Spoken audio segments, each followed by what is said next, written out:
Здравствуйте, вы смотрите программу «Фокус» на информационном портале LoveMD. Не забывайте подписываться на наши социальные сети, для того, чтобы быть в курсе происходящих событий в стране и в регионе. Все вы знаете, что в минувшие выходные в Камрате прошел так называемый съезд депутатов всех уровней.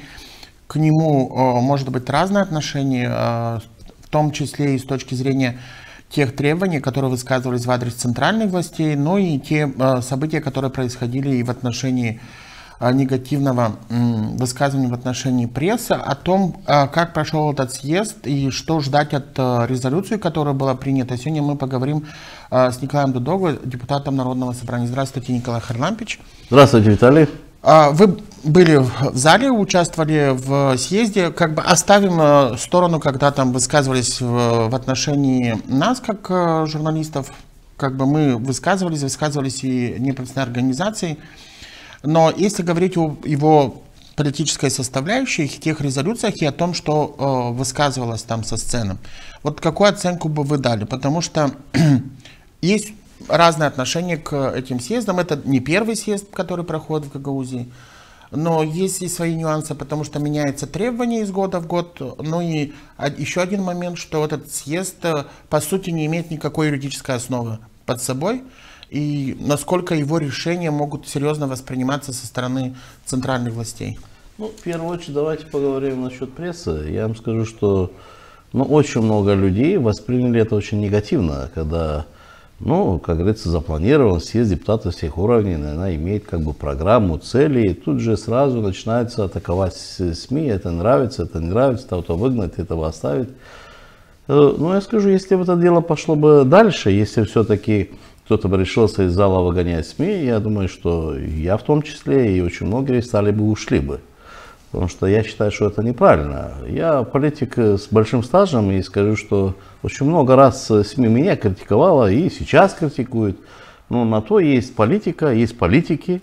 Если человек занимается политикой, он должен знать, что есть разные мнения. Да, и поэтому разные СМИ дают позицию со своей стороны, и они имеют на это право. Это люди, которые находятся на работе, и просто так их оскорблять, что они такие предатели, я думаю, что никто не имеет права.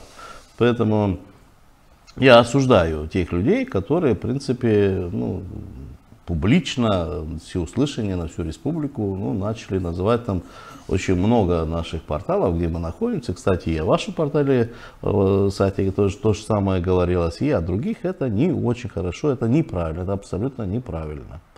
Что касается съезда, меня пригласили, и было очень много моих сторонников, тех людей, которым мы сейчас образовываем и Гагаузскую партию, и бывших моих коллег, которым мы работали очень долгие годы в Гагаузии на разных постах. Когда мы получили приглашение, мы советовались, мы созванивались, и мы решили, что мы пойдем на съезд. Мы не можем не идти, потому что это в Гагаузии. Но, я скажу, абсолютное большинство, которые были такого мнения, что а зачем именно сейчас? Сейчас не нужен, не та обстановка. В первую очередь, Гагаузия сегодня расколота. И оно на съезде реально все стали свидетелями, что Гагаузия расколота. Потому что выступающие были только с одной командой. Это только команда, скажу, Константинова или Башкана Гагаузии, членов исполкома. Это выступала власть и пару человек, которые близки к Константинову. На этом, в принципе, и все. Не выступали Башкана Гагаузии, председатели Народного собрания, политические партии. Некоторые представители партии вообще даже не пришли на этот съезд. Поэтому я скажу, что не знаю, какие цели перед собой ставил Константинов, но окончательно я скажу, что это провальный съезд. Он полностью провальный. Прежде всего, он провальный с первой минуты, потому что я считаю, что когда я только пришел, я встретился с людьми на улице, которые сразу ко мне подошли и, в принципе, обращались, что вы сейчас будете сидеть в зале, а мы будем на улице, здесь же холодно. В принципе, я был уверен, что оно будет все в зале. депутаты, не депутаты, кто пришел, двери открыты вперед. Но дверь оказалось, что все-таки пускали приглашенных, а те, которые не приглашенные, оставались, как говорится, на улице. Но люди возмущались, зачем тогда привезли? Зачем привезли, если в зал не пускают? Ну, это был один из моментов, которые, ну, как говорится, на мой взгляд, показалось неправильно. Конечно, я не могу сейчас очень сильно кого-либо критиковать, потому что я знаю, что в основном все эти люди были сторонники сегодняшней власти, привезли их или они сами пришли, как бы это их не дело. Но если мы говорим о съезде депутатов всех уровней, то здесь имеется в виду речь, что должны быть, ну, люди с разными мнениями. Ну, а так получилось, что съезд провели только, как говорится, представители одной команды. Гагаузия сегодня раздроблена, не были представители, я скажу, и социалистов, и Ирины Влах, и Стайноглу, и многие другие. Да, я видел в зале, и Яниоглу, он сидел где-то поближе к нам, была наша команда. Но мы лично посчитали, что мы являемся, я считаю, что мы государственники, мы патриоты, мы любим Гагаузию, и мы пришли посмотреть, и чем же закончится этот съезд. И мое мнение, что если сегодня, конечно, время просто ультиматумов, что собрались, приняли, отправили резолюцию и ждем, закончилось. Мое мнение, что сегодня нужно вести диалог, как говорится, за одним столом. Если даже мы проводим какое-то мероприятие, ну, должна быть вторая сторона, к кому мы обращаемся. Вот мне понравился диалог, который был организован в Турции. С одной стороны депутаты Народного собрания, с другой стороны депутаты парламента, советники руководства страны. И мы, в принципе, открываем все проблемы, которые есть. Вторая сторона это отмечает и берет как бы для решения, для того, чтобы найти компромисс, какие-то отношения дальше. А то, что было в Камрате, ну это с одной стороны звучали требования и обвинения. Ну, когда звучат обвинения, то наверняка вторая сторона и требования не видит, и заявления не видит, потому что она воспринимает это уже как бы обиду, что нас обвиняет во всем. Поэтому я не вижу, что этот съезд, ну, что-то положительное даст в дальнейшем. Да, может быть, он был заказан, может быть, специально запланирован в это время. Мы видим, что начинаются у нас и парламентские выборы. Поэтому естественно, что уже наверняка кто-то думает, что нужно раскачивать ситуацию людей и начинает какую-то враждебность. Но наша партия, которую мы сегодня образовываем, кстати, у нас завтра, 19 числа, мы приглашены и в регистрационную палату в Кишиневе. Я думаю, дай бог, чтобы нас зарегистрировали, чтобы мы могли уже выступать чисто от нашей партии. Наша партия сегодня, основная цель это привести к диалогу, что снять напряжение, которое есть. Это даст наверняка больше пользы, чем просто какие-то обвинительные заявления, декларации. Николай Иванович, вот если завершить тему со съездом, резолюцию, которую приняли, там есть несколько моментов, которые вошли туда в результате съезда. Они не были опубликованы в проекте резолюции, которая была за неделю где-то опубликована на сайте Народного собрания. Один из них это ультиматум, что если там Кишинев не примет во внимание требования со стороны Гагаузии, это проведение референдума. Не знаю, что будут обсуждать на референдум, выход из состава Молдовы или еще какие-то вопросы. Это обращение Трампа, которое, по сути, рассмешило, наверное, всю республику, не только там экспертное сообщество, но потому что, судя по всему, те вопросы, и ситуация, которая складывается в Америке с тем, что они заняты внутренними вопросами, то к чему нужно было обращаться к Трампу, для того, чтобы решить вопросы Гагаузии или взаимоотношения между центральными властями. На ваш взгляд, почему появились эти пункты? Потому что их не было в проекте. И, в общем-то, я думаю, что практически уверен, что они должны были появиться на съезде, иначе они бы не вошли в резолюцию. Я так скажу, что, в принципе, их же потом записывали те люди, которым дали команду писать эти записки. Конечно, может, не все, может, люди и сами писали, но некоторый момент, который мы видели, что это было организовано. Я скажу, что Гагаузия, то, что иногда переходит на какие-то крайности и требования, это не раз бывало, и я в таких вопросах тоже участвовал. Но снова же говорю, это когда есть вопрос объединения Гагаузии, то есть единой Гагаузии, мы выступаем для решения каких-то вопросов. И вопрос ставится, что мы не делаем это, а мы говорим, что давайте сядем в диалог, давайте будем говорить, и иначе мы что-то будем идти. Я скажу, что то, что я видел, и вот даже обращение к американским специалистам, не знаю что, это было смешно, абсолютно смешно. Где Америка, где Гагаузия? О чем мы говорим? Давайте так, я считаю, что пришло время, я открыто везде выступаю, я открыто говорю, что 30 лет Гагаузия шла, я скажу, что после того, как получила автономию, принят был закон о особом правовом статусе, Гагаузия пошла уже неправильно.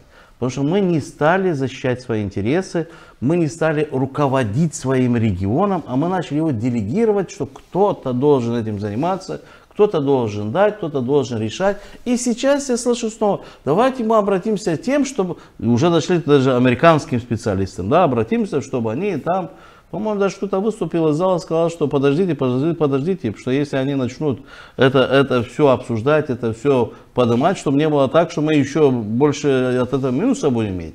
По-моему, бывший Башкан, кажется, кто-то об этом что-то говорил. Но я считаю, что этого делать, конечно, и нужно было. Если у нас есть вопросы, мы сами должны решать. Чем больше мы будем жаловаться кому-то, тем меньше с нами будет считаться. Я считаю, что для решения этих вопросов, вопросы у нас есть. Давайте согласимся, что вопросы есть. Вопросы есть и в стране, вопросы есть у нас. Вопросы у нас есть к Кишиневу. И у Кишинева, поверьте мне, что у них тоже много вопросов есть к нам. Я вот, встречаясь с коллегами, депутатами парламента, слышал очень многие вещи, есть недопонимания, которые нужно раскрывать. Но нужно искать диалог. Без этого невозможно. Или же я воспринимаю, что нас начинают специально травить, что вот мы разжигали какой-то огонь вражды. Ведь тут же я слышу, что Гагаузия, мы очень любим своих соседей с других населенных пунктов, титульные нации, которые живут. И сами же начинаем разжигать какую-то непонятную вещь. Тем более, что мы понимаем, что начинается подготовка к парламентским выборам. Поэтому в этой ситуации ни в коем случае я считаю, что не надо было проводить этот съезд, который фактически воспринимается сегодня, что этот съезд не для решения вопросов, а это кто-то хотел использовать под себя. Об этом все сегодня говорят. Разве это был съезд депутатов всех уровней, которые хотят блага для Гагаузии? Нет, там сегодня были одни жалобы. Кстати, скажу, мне не понравилось выступление Башкана Гагаузии. Я абсолютно никогда не критикую Башкана, потому что так получилось, что мы ее поддержали на выборах. Но мы об этом говорили, мы год подождали, но сегодня имеем право давать свою оценку. И мне понравилось, что Константинов, что Башкан конкретно говорили о своих личных вещах. Мы сейчас не говорим о Евгении Гуцул, а о Дмитрии Константинове. Почему Константинова не пустили за границу и почему Гуцул идут суды. У нее идут суды те вещи, которые было до башканских выборов. Это ее личное, которое, если она виновата, она должна доказать и на этом уйти. И то же самое Константинов. Ведь меня не пустили проехать в Румынию. Тоже есть вопрос. Так я этот вопрос поднимаю, обращаюсь в компетентные органы и считаю, что это неправильно и должны решать. А то, что Константинов перевел все это на себя, что вот он является председателем парламента, у него поэтому проблемы. Так он является председателем парламента, он должен решать вопросы всех депутатов, он не свои личные. Или же уйти в отставку, мы об этом давно говорим, что должен быть другой человек, который будет решать вопросы и всего депутатского корпуса, и всей Гагаузии. Поэтому вот мое мнение, что такие обращения наверняка... посольства наверняка следят за этими вещами, и не только посольство. Я не думаю, что кто-то серьезно воспринимает. Николай Храмович, еще одни призывы о том, что в случае, если Кишинев не станет решать вопросы Гагаузии, то звучали призывы к тому, чтобы бойкотировать выборы в парламент. Но мне сложно представить, как это может сделать власти Гагаузии, будучи в составе Республики Молдова. Но вот на ваш взгляд, почему звучат такие призывы? Идет сегодня подготовка к парламентским выборам. И мы все понимаем, что все можно дать даже старт парламентских выборов с начала нашего съезда. Я лично считаю, что это было организовано, это одно из тех частей, которые начинается подготовка и дан старт с Гагаузией, этой команде, которая сегодня у власти. И они хотели использовать весь гагаузский народ, потому что когда громкое слово съезд депутатов всех уровней, это супер, это очень хорошо, что депутаты могут собраться. Но здесь не было единства депутатского корпуса, что все мы пришли решать какой-то вопрос, а считаю, что фактически Константинов нас использовал. Поэтому сегодня говорить, что... Вы знаете, я, честно говоря, даже не хочу обсуждать этот съезд, потому что есть сторонники, даже не сторонники, а те люди заказные Константинова, которые, как и прессу обливают грязью, так и тех людей, которые имеют свое мнение. Вот мы имеем свое мнение, я уже вижу со всех сторон, что начались уже те заказные люди, которые со всех сторон там пишут глупости разные. Ну, я политик с большим опытом, который, честно говоря, уже не обращаю на эти вещи внимания. И желаю, что и вы не обращали, каждый должен выполнять свою работу. Но четкая позиция у нас должна быть, что мы являемся жителями Гагаузии, мы являемся сегодня властью Гагаузии, потому что депутаты тоже являются властью. И мы никогда не должны забывать, что за нами гагаузские жители, которым нужно решать вопросы. Сегодня зима, нужно решать вопросы компенсации. Вот это более важное было, чем сегодня говорить о политике. Мы в Народном собрании поднимали вопрос, что уже февраль месяц, декабрь, январь, февраль, оплата людям за зимний период компенсации за тепло еще нету. И фактически, если говорить, что денег нет, год только начинается, деньги вроде бы есть, но просто не работают. Сегодня управление, которые должны подготовить документы для того, чтобы провести эту операцию, они просто не подготовлены. Это халатность исполкома Гагаузии. Мы об этом в Народном собрании говорили. Вот вы коснулись очень важной темы, вот что касается выплат компенсации. Вот потому что Евгения Гуцул, которая выступала на сцене, говорила о том, что нужно сказать спасибо Шору, который там выплачивает по 1000 лей пенсионеров. Притом ни слова не было сказано про выплату зимних компенсаций в зимний период, хотя в бюджете на 2025 год в начале декабря депутаты проголосовали, и в бюджете есть статья на 44,5 миллиона леев, если я не ошибаюсь. Да. Ну и как вы отметили, что сегодня управление исполком даже не внес на обсуждение положение о его выплате. На ваш взгляд, вот если говорить точно, то вопрос в том, что это халатность или просто нет денег, и они скрывают эти моменты, или придерживают это, например, до осени, когда могут быть парламентские выборы или президентские, для того, чтобы, ну, каким-либо образом... Я считаю, что это халатность. Это халатность, это еще раз говорит о том, что исполком слабый. Очень мало компетентных людей, которые могли бы правильно выполнять свою работу, поэтому я считаю, что они просто это пропустили и не подготовили. Поэтому, что касается, что Башкан говорит о выплатах, которые идут людям, ну что, я сторонник был того, конечно, наверняка правоохранительным органам это нравится, но я всегда говорил, что если нашим пенсионерам, тем более зимний период, дают какие-то деньги, эти деньги нужно брать и платить и за газ, и за свет, за энергоресурс. И хочу четко сказать, что это была ошибка, но мы делегировали, как говорится, власть, дали власть этой команде, и это фактически они рассчитываются с нами. Пускай рассчитываются, но пускай об этом знают, что это не будет продолжаться вечностью. Да? Я уверен, что эти выплаты пройдут до парламентских выборов, потому что Гагаузии втягивают чью-то большую игру, чем мы не согласны, и мы хотим исправить эту ситуацию. Я уверен, что мы это исправим. Но если людям дают какие-то деньги, нужно брать. Но не забывать, что не все люди получают эти деньги, которые они дают. То, что государство дает, то, что должны через бюджет пройти выплаты, это уже всем людям в этой категории. Потому что они не смогли всех оплатить, очень многие и отказались, поэтому сегодня не надо говорить о своем. Да, если они что-то делают, ну все хорошо, на это, как говорится, делает, ну и нормально. Но то, что от государства нужно вовремя давать, то есть свою работу нужно выполнять. Тогда все будет нормально.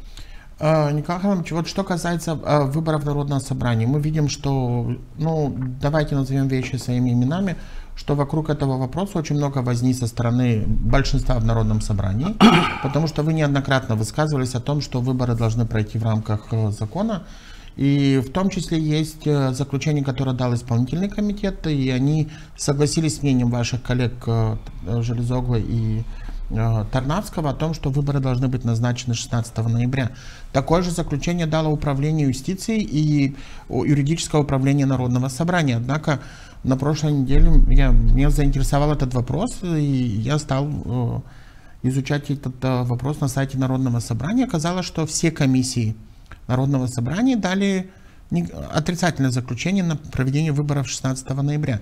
С чем вы это связываетесь? Казалось бы, что вся Гагаузия уже, все правовые органы говорят о том, что нынешнее законодательство говорит о том, что выборы должны пройти 16 ноября, но большинство, которое контролируется Константиновым, или считают, что этот вопрос своевременно обсуждать, или у них есть другое мнение. Ну, видите, в народе заговорили, просто наверняка, ну, дым без огня не бывает, что между Башканом и председателем Народного собрания пробежала кошка, да?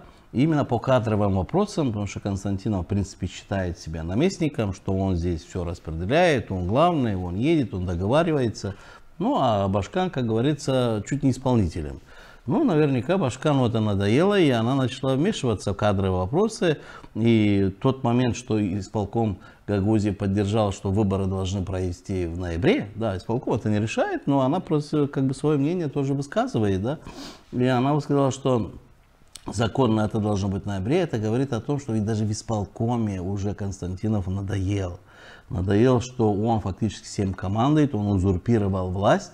И наверняка там планируют какие-то изменения. Да, пройти на башканский уровень чем можно быстрее и заменить это большинство. Да, большинство Народного собрания сегодня служит команде Шора и Константинову. Но я так понимаю, что они больше привязаны к самому Константинову, которого он больше с ними руководит. И они наверняка понимают, что если выборы будут Народное собрание, скорее всего, во многих округах сегодня они являются союзниками. Ну, я уже понял, что союзники с командой Башкана или Шора, как правильно их называть, это не совсем союзники. Они могут использовать в своих целях, если ты выгоден в данный момент. А если ты уже не выгоден, то естественно, что они тебя поменяют. И это в дальнейшем, я думаю, что очень многие наши депутаты Народного собрания, вот, пускай услышат, что я говорю сегодня с телевидения, что очень многие, когда начнутся выборы в Народное собрание, вспомнят, о чем я сегодня говорил. Многих заменят кандидаты от команды власти, значит, люди будут уже другие. Потому что те депутаты, которые сегодня в большинстве, и они сегодня верой и правдой, как говорится, поддерживают руководство и считают, что они в одной обойме, это временно они в обойме. Потому что выборы Народного собрания и Башкана были выборы не в тот момент, когда и Народное собрание. А сейчас, когда пойдет Народное собрание, команда руководства Гагаузии захочет забрать абсолютно большинство, идя своей командой, новыми людьми. И эти люди, которые сегодня, как говорится, защищают всеми фибрами эту власть, они поймут, что они фактически работают против себя. Но и Константинов сегодня показывает, он один из самых хитрых политиков, да, он сегодня отлично понимает, что если выборы пройдут в ноябре, то остается-то что, полгода, и он становится никем. Возраст уже пришло к тому, что наверняка нужно подумать о реальной пенсии. Идти на выборы, может быть, маленьких населенных пунктов он сможет снова коррупционными какими-то моментами выиграть, но председателем Народного собрания он больше не станет. Да я думаю, что даже эта власть, которую он сегодня якобы поддерживает, даже они его не будут предлагать председателем. Поэтому он хочет сохранить еще власть. Поэтому я думаю, что Константинов не будет соглашаться с его ближайшим окружением на ноябрь. Они будут перекидывать выборы на февраль. Ну а в феврале они начнут говорить о том, что давайте мы проведем выборы вместе с башканскими уже через год-полтора, сколько там останется, потому что эти слухи тоже идут, и они его как-то раскачивают, эту тему, что правильно было бы, что в Гагаузии выбирать Башкана Гагаузии вместе с депутатом Народного собрания, как оно, в принципе, предполагалось с первого дня. У нас это изменилось именно тогда, когда Дмитрий Васильевич Кройтер ушел в отставку, а депутатский корпус продолжал работать. Поэтому у нас выборы Народного собрания в одно время, а башканский в другое. Ну, а фактически оно было бы правильно, если было вместе. Поэтому я слышу уже некоторый разговор в Народном собрании, что мы должны пойти в таком направлении. Это, то есть, тогда узурпация власти Константиновым будет еще на 1,5 года. Поэтому я считаю, что честные депутаты, которые есть сегодня, ну, а такие у нас есть в Народном собрании, и правильно мы считаем, и мы будем за это бороться, что в ноябре месяце законно должны пройти выборы в Народное собрание. Николай Харламович, теперь вопрос о политической партии. Вот вы сказали, что завтра вас приглашают в агентство публичных услуг. Но были ли еще вопросы, потому что вы несколько недель назад подавали документы, были ли какие-то там, может быть, что вы что-то там должны донести из каких-то документов, что-то не так оформили, то есть какие у вас ожидания от завтрашнего дня?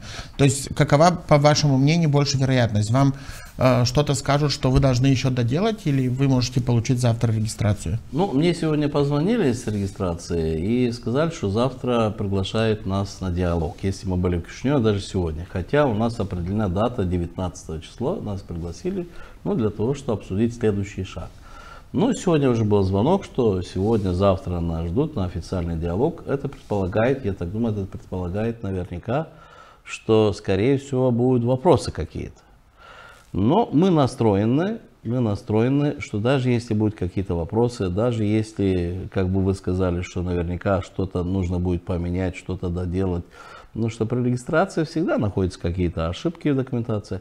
Хотя, скажу честно, что мы сделали все возможное, чтобы подготовить пакет документации идеально. У нас четко определено и количество наших учредителей, да, там с большим запасом плюс. И люди, которые были на учредительном съезде, даже вот некоторые, многие люди задавали вопрос, почему зал не был забитым, потому что это форма для регистрации, что должны быть именно делегаты съезда, которых мы регистрируем. Это не просто сторонники пришли послушать или выступить. Поэтому тогда и мы приглашали, что 240 человек, хотя пришло больше, которых мы не регистрировали. Мы регистрировали тех людей, которые как бы у нас есть. Ну и другой, и устав, программа. В принципе, весь пакет документов у нас подготовлен. Ну и название Гагаузская народная партия, она, в принципе, для нас очень важна, это название, потому что этим названием мы сегодня четко говорим о том, что это Гагаузская партия. Потому что нету региональных. Если были бы региональные партии, мы, честно говоря, нам намного проще было, мы бы зарегистрировали региональную партию, бы уже давно бы работали, но форма в стране нету регистрации региональной партии, только республиканские партии, поэтому пошли по поводу того, что позволяет законодательство. Ну, а регистрируя Гагаузскую народную партию, я думаю, что есть ястребы в Кишиневе, которым не нравится, что она именно Гагаузская партия. Хотя это партия, которая, возможно, снимет очень много противоречий между Кишиневым и Камратом. Потому что здесь, естественно, что нас не смогут использовать в чьей-то игре. Это одно. Второе, очень важный момент. Потому что мы четко, открыто говорим, что наша работа в основном будет аккумулироваться в 3 районах Гагаузии и плюс компактное поражение других странах. Ну, гагаузская диаспора на Европе, в России, Турции. Плюс община в Кишиневе и, естественно, Приднестровье. То есть мы не будем работать в других населенных пунктах Республики Молдова. То есть говорить о том, что эту партию возможно будет передать, продать или что-то другое, это невозможно. Что если, например, мы работаем на территории Гагаузии, и лидер становится у нас не житель Гагаузии, да, другой национальности, да, он не сможет руководить в Гагаузии, даже если будет очень серьезным, сильным республиканским политиком.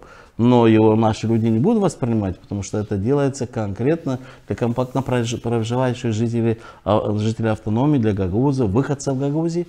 Поэтому это именно дает момент, что люди, скорее всего, что поддержат эту партию, потому что они поймут, что никто никого не использует. Это не создается, чтобы создать партию, как-то набрать учредителей сначала, а потом как членов партии и кому-то его в дальнейшем передать или использовать для того, чтобы получить какую-то власть, ну, имеется в виду, что объединиться с какой-то партией и получить места в парламенте, что остальное. Это партия, которая образовывается конкретно для будущего развития Гагаузии. Первый вопрос, который ставится во главу угла, это изучение гагаузского языка. Я категорически был против, когда исполкоме принимали решение, что все члены исполкома должны владеть гагаузским языком. И я считаю и сегодняшний день, что я прав, что мы не готовы к этому. Мы не готовы к этому. У нас есть населенные пункты Кирсово, болгары, значит, украинцы, у нас в Ферапонтьевке. Но я скажу, есть очень много у нас даже семей, гагаузских семей, где дети не знают гагаузского языка. Поэтому должен быть период. Вот, например, Кишинев на нас как-то давит, что Гагаузия не знает государственного языка. Я не буду называть молдавский, румынский. Давит, что мы не знаем государственного языка. Не давит, потому что был пробел изучения языка.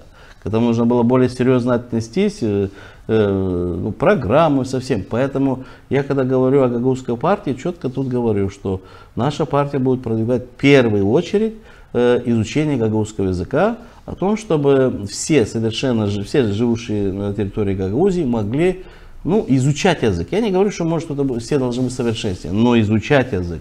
Его можно знать только когда его изучаешь. Поэтому одно из первых, для чего эта партия создается, для того, чтобы мы не могли потерять свой язык, мы должны сохранить свои традиции, свои культуры.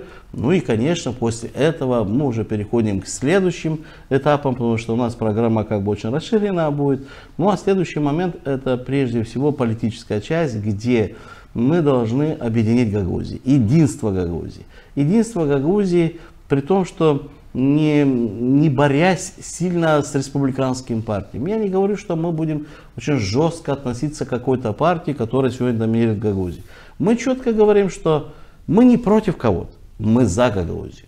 А если мы говорим за Гагаузию, то полнота власти Гагаузии должна перейти к самой Гагаузии, чтобы мы сами могли решать свои вопросы. Мы коснулись, что идут какие-то выплаты. Вот мы сами должны выходить и к донорам, искать гуманитарную помощь не через третьих лиц, через других партий, а сами самостоятельно. Я скажу, Гагаузия воспринимается очень хорошо на международной арене. К нам есть хорошие, положительные, я скажу, что направления и со стороны Востока, и со стороны Запада, международные организации. Ну, возьмите посольство Республики Молдова. Я вот, будучи примаром, я вот сейчас последние 2 года, где посольство, когда поменялась власть Гагаузии, она как бы отошла от нас, она считает, что Гагаузия захвачена, и фактически мы не видим ни послов, никого. Ну вот, когда я был примаром на протяжении более 11 лет, я скажу, мы работали со всем посольством, у нас было очень много проектов, и немецких, и польских, и других, разных, потому что они участвовали. И я хочу, чтобы Гагаузия очистилась от влияния республиканских партий, чтобы они не доминировали здесь, чтобы мы могли открыться Республике Молдова, в целом открыться, что мы сами являемся на своей земле. Да, есть закон о своем правом статусе, который дал нам наши полномочия, которые большинство мы уже потеряли. Но когда мы делегируем свою власть какой-то республиканской партии, чтобы они решали за нас, а у них есть свои проблемы с руководством страны, этот вопрос воспринимается, что «а кому мы вернем?» Даже я скажу, что вот была встреча одна, которая с руководством страны, где я поднимал вопрос, что как может быть Гагаузия без своей налоговой инспекции? Вот у нас есть своя автономия, мы должны как бы контролировать свои экономические агенты, не то что контролировать, помогать даже в этих вопросах. А мы не имеем своей налоговой инспекции. Верните нам налог. Тут же, а кому возвращать? Шору? А при чем тут Шор?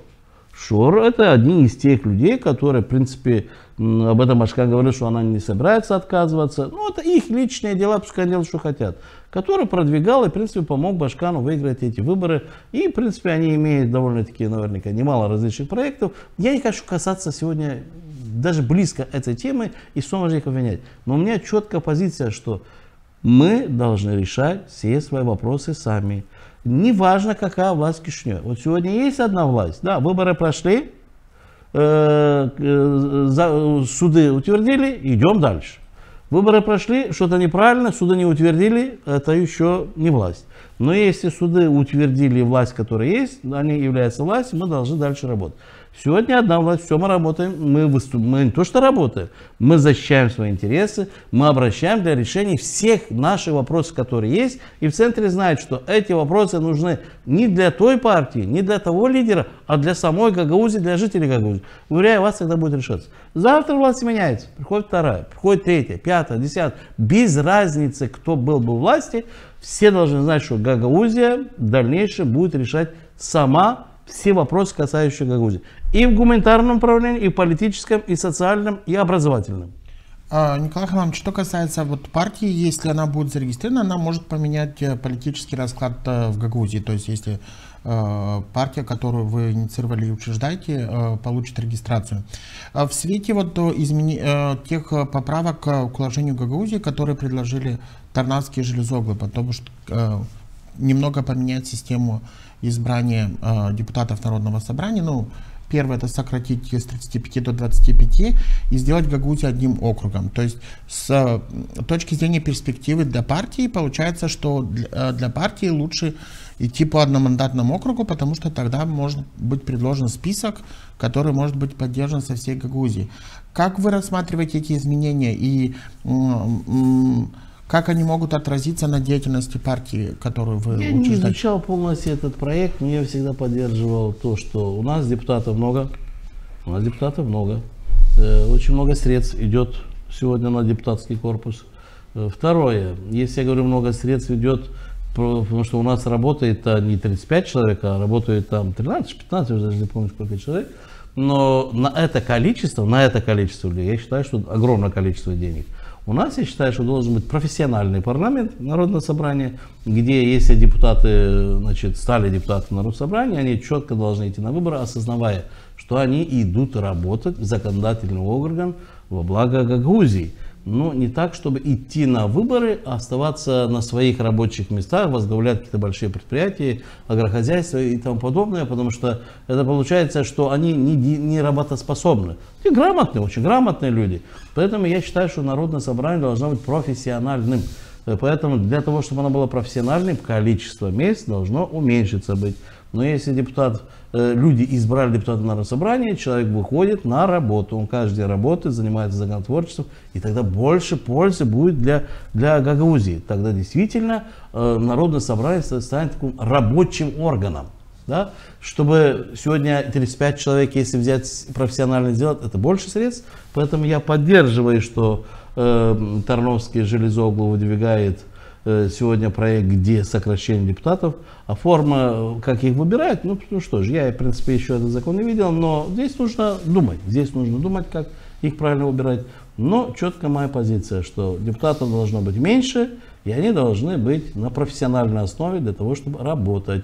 Тогда один человек не будет доминировать над Народным собранием. Потому что сегодня получается, что, получив большинство, выбирается президиум.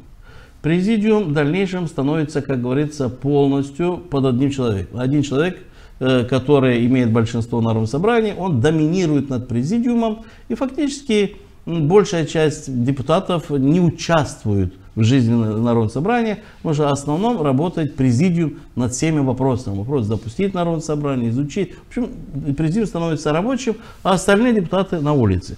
Часть депутатов, которые избираются и не попадают в большинство, так с ними вообще не считаются. Населенный пункт делегировал депутата, а он не попал в большинство, потому что имеет свое мнение. Все, с ним даже не считают. Поэтому появлением профессионального Народного собрания, что все депутаты должны участвовать, и здесь не должно быть, что мы тебя возьмем на работу, а ты будешь нам служить. Потому что получается, что часть депутатов, я открыто об этом говорю, в основном поддерживают Константин только из-за своих рабочих мест. Не все, но часть. Потому что, ну что ж, нормально, 4 года, машина есть, кабинет есть, хорошая зарплата. Ну и что Константинов там командует? Ну все нормально, 4 года пройдет.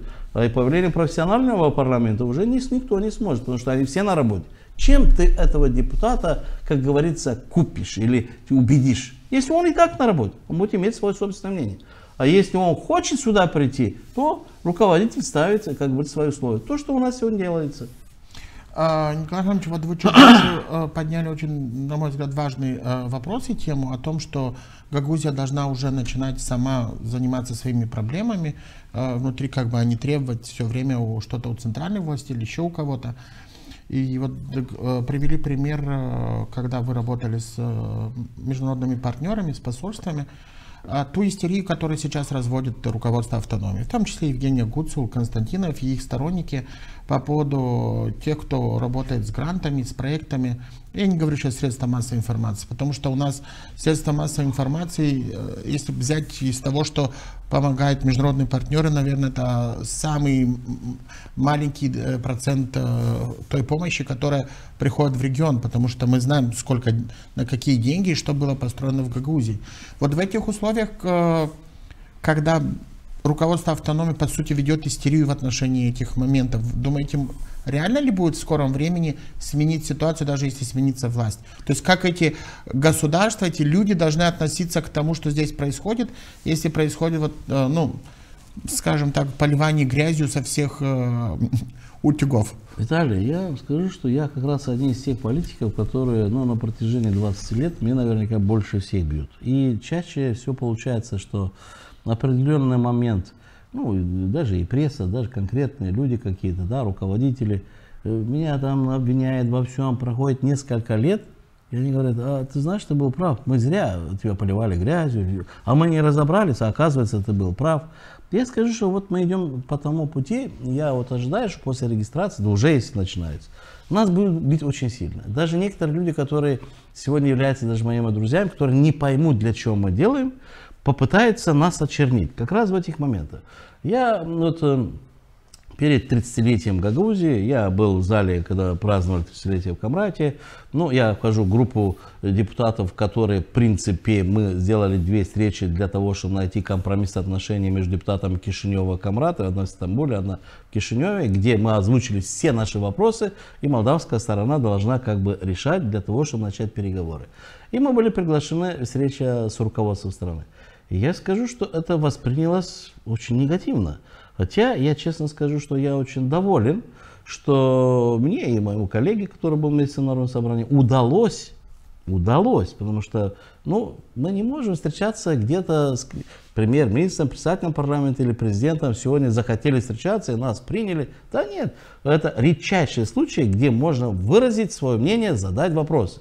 И я скажу, что при той встрече я задал конкретно те вопросы, которые должна была задать Башкан Гагаузии и председатель Народного собрания. Это и поднял вопросы до концентрированных служб. Не просто в зале говорить самим собой, где нас никто не слышит, а конкретно задавать вопросы тем людям, которые решают. Верните до концентрированной службы, верните налоговую, апелляционную палату. Все вопросы, которые есть, вопрос-ответ. Ответ был получен, что сегодня Гагаузия захвачена, и мы с этой командой работать не можем, поэтому решайте, думайте, что в дальнейшем.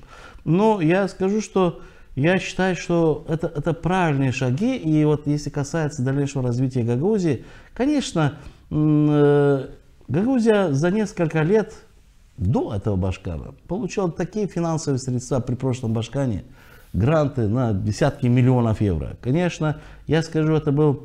Если бы это использовалось и в тот момент было бы сильное гагаузское руководство, Гагаузия подняла бы экономики высоко. Сегодня говорить о тех людях, которые пытаются получить какие-то проекты, я считаю, что если где-то несколько неопределенное время я где-то думал, что они допускают ошибки, что пытаются, то я сейчас поменял свое мнение. Честно скажу, что а если Гагаузия не решает, кто-то же должен решать. А если мы сегодня не будем искать другие пути выхода, тогда мы ставим вся Гагаузия под влиянием, как говорится, одной команды. Я слышал, честно говоря, повторюсь, что я никогда не ругал Башкана Гагаузии, даже оценивая, когда больше оценивал исполком, чем Башкан. Я слышу уже несколько раз, что он вступает: вот депутаты Народного собрания пошли навстречу с президентом.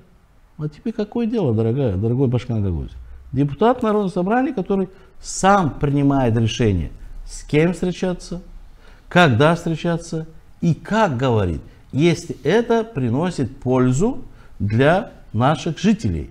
Поэтому я оставляю за свое право. Мне Константинов в Народном собрании спрашивал: а почему вы поехали в Турцию встречаться с молдавскими депутатами? Потому что вы не пошли. И тут же тогда я задал вопрос. Вот у нас обыски у людей Гагаузии, не буду называть обыски в Гагаузии. Кто будет решать эти вопросы? Эти маски, заходят в дом, пугают детей, жен. Очень много арестованных карточки, банковские, фактически банковские операции не могут делать. Сейчас мода пошла дальше, что выезд за границу запрещается, или же при выезде за границу людей держат там часами, унижают, все остальное. Кто-то должен решать этот вопрос. Кто-то говорит: нет, это мы вам делегируем, мы не будем решать. Да нет. Поэтому я скажу, что путь дальнейшего в Гагаузии ни в коем случае не обращать ни на какие визги тех людей, которые считают, что это неправильно. Вот если они не делают это, то никому это нельзя. Нет, дорогие мои. Или вы, руководство Гагаузии, которое сегодня есть, решаете эти вопросы, или за вас будут решать другие те люди, которые действительно являются патриотами Гагаузии, которые здесь жили, живут и будут жить. Потому что те, которые пришли временно, как говорится, сегодня, мы им делегировали власть, и они решили, что это на всю жизнь они будут руководить. Нет. Если вы руководите правильно, руководите. Если вы не можете руководить, отойдите в сторону.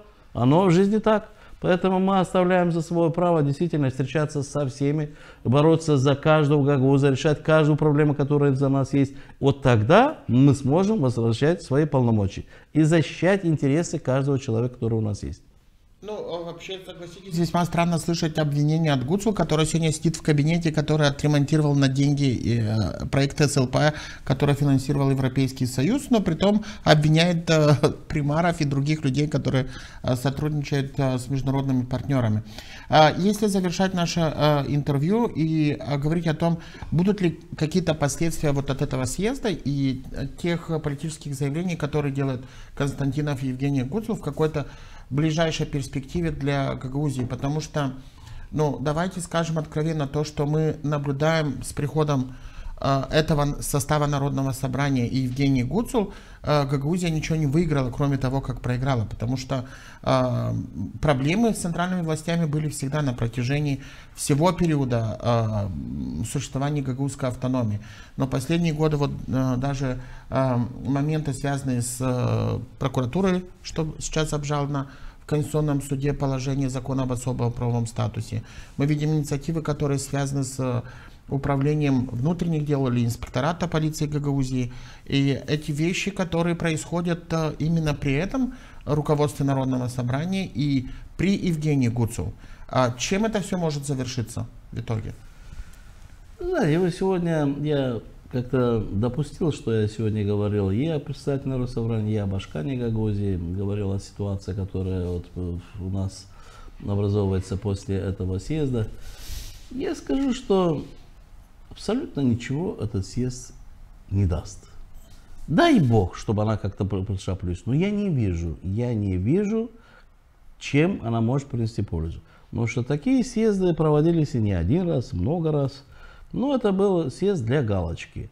Для галочки, потому что я считаю, что в Кишиневе уже определились. Уже четко определились, и это когда встречался с руководством, понял, что они не собираются сработать с властью, которая есть в регионе. Они считают, власть здесь в Гагаузии захвачена, они не собираются работать. Так о чем можно говорить?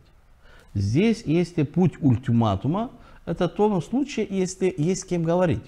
Вот у нас путь ультиматума, я вот сегодня пришел с каким-то требованием к вам, и вы меня слушаете, я вот вам выступаю, ультиматумно, что вот это, и вы меня слушаете. Но если сегодня дверь закрыта, вот я пришел с ультиматумом, а ваша дверь закрыта, и вы даже не слышите меня, что я хочу сказать. Хорошо я говорю, плохо говорю, с упреками или неважно с чем. Но вы даже меня не хотите слышать. Как этот вопрос может решиться? Никак. Для того, чтобы я всегда говорю, как спортсмен, для того, чтобы выиграть встречу, нужно выйти на ковер. Но для того, чтобы выйти на ковер, тебе должны допустить, чтобы ты вышел на ковер, и вот тогда ты можешь выиграть или проиграть. Но если тебя не допускают на ковер, ты уже побежден. Вот сегодня Гагаузия, я считаю, что побеждена, не выйдя на ковер. Мы даже не можем выйти для того, чтобы начинать, как говорится, бороться за победу. Нас вообще не воспринимают.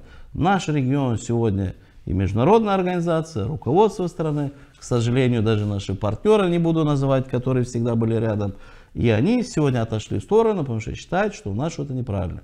Поэтому власть Гагаузии кардинально должна сделать выводы. Не идти на ультиматум, кардинально сделать выводы, идти на переговоры, стучаться в дверь, находить посредников, выходить к диалогу и начинать говорить. Потому что следующий шаг, который у нас сегодня есть, оно дальше может идти, это путь конфронтации. Это путь конфронтации, который может в дальнейшем выплыть довольно-таки, какие-то противостояния. Это уже совсем плохо. Мы видим, что путь ультиматума противостояния, что творится у нас в соседней стороне. Да? Поэтому здесь мы должны четко понимать, что эта власть должна сегодня поменять работу. А мы, депутаты Народного собрания, если не можем сегодня это как-то определить, настоять, подсказать, как можно быстрее должны идти в отставку. И чем быстрее будут выборы Народного собрания, тем быстрее начнется, я скажу, освобождение Гагаузии и начало нормальной работы. Нормальной работы, снова же скажу, что не при том, что Гагаузия должна подчиняться кому-то, как будто выполнять чьи-то воли. Я вам честно скажу, что только мы начали выражать волю Гагаузии, свое собственное мнение, тут же нас сразу начали, ага, они выполняют чью-то волю. Меня чуть не уже закрепили, что мы сторонниками являемся Санду.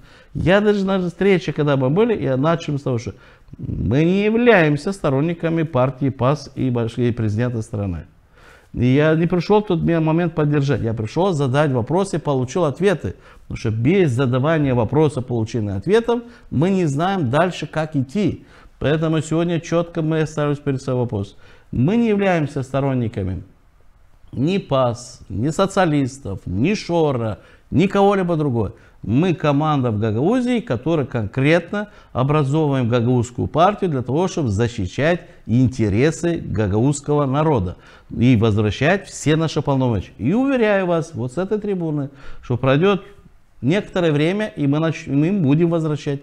Только когда Гагаузия нас поддержит, доверит, и руководство страны поймет, что мы это делаем для нас, вот поверьте, что начнется возвращение полномочий, и кадровые вопросы будут решаться, и все начнется решаться, потому что мы станем хозяевами на собственной земле, хозяевами Гагаузии, как оно предполагалось еще когда образовывалось.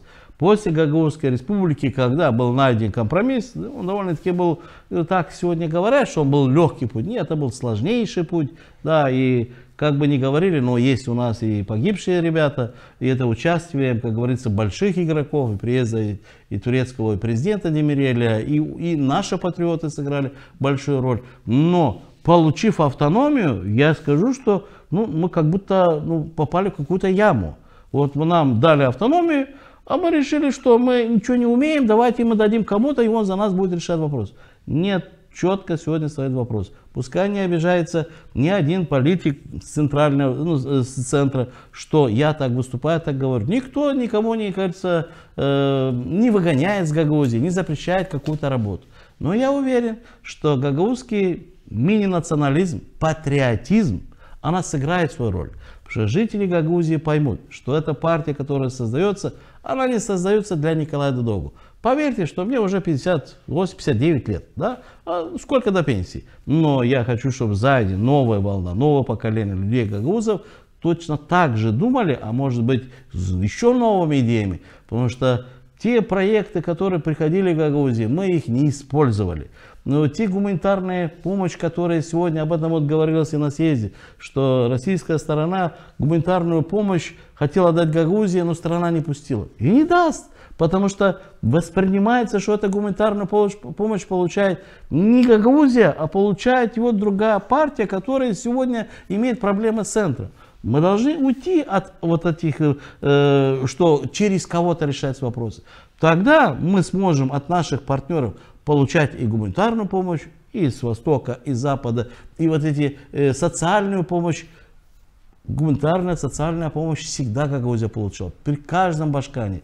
Вы вспомните, что и табунщик получал гуманитарное топливо, Крайтор получал, Формузал получал 5000 тонн зерна, масла, и того же дистоплива. То есть мы всегда этим занимались. Это последнее время при Ирине Влах пошли очень большие европейские гранты, и мы гуманитарную помощь уже не получали, потому что получали очень серьезную гуманитарную помощь. Ну вот проходит время и нового башкана. Вот прошло уже, сколько у нас прошло? Больше 1,5 лет. Полтора года есть. Но да, они сами пытаются через какие-то каналы, какие-то фонды вот людям помогать. Но Гагаузия не получает сегодня многотысячные тонны помощи, например, того же дизельного топлива, которое мы аграрная зона, и мы должны получать, поддержать аграрников. Мы не получили и зерно. Почему? Потому что конфронтация с центром.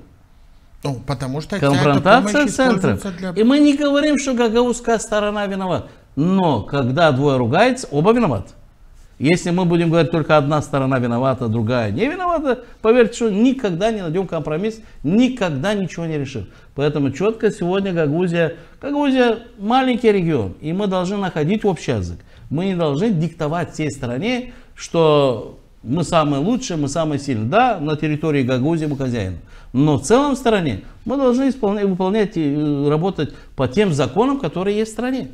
Я благодарю вас за сегодняшнее интервью, но будем ждать от вас новостей завтра после встречи в агентстве публичных услуг, чтобы понимать, что с судьбой партии, которую вы учредили, и ждете окончания процесса регистрации.